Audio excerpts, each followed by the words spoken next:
The laughing owl, or wakao, became extinct when the last known bird was found dead on a road at Blue Cliff Station near Timaru in 1914.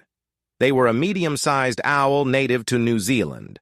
Laughing owls were about 14 to 15 inches tall with a wingspan of 10.5 inches. They had dark brown feathers with buff-yellow stripes and yellowish-brown to buff underparts with dark brown or reddish-brown streaks. Their facial disc was pale, with thin, dark brown shaft streaks with dark brown or hazel eyes. Laughing owls got their name from their shrieks that had the quality of a crazed laugh. They lived in fissures or deep crevices of limestone cliffs, and probably in tree holes before large-scale forest clearance had occurred. Some nest sites were used for many generations.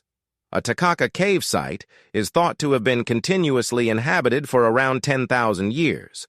Like other birds of prey, they cast out pellets of the indigestible parts of the animals and insects they had eaten.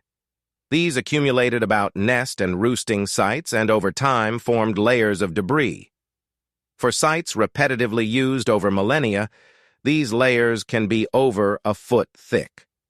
43 species of native bird, including kiwi, ducks, and other native owls, have been identified in laughing owl nests, along with 3 species of bat, 7 species of lizard, 2 species of indigenous frog, some fish, numerous beetles and weevils, and a species of tuatara. With the arrival of settlers from eastern Polynesia came the appearance of the kiore, a Pacific rat, in the layers of debris at laughing owl roosting sites. As the kiore began to eat the invertebrates that the owl preyed on, it became part of the owl's diet. It was assumed a necessity as these rodents had started consuming the owl's prey.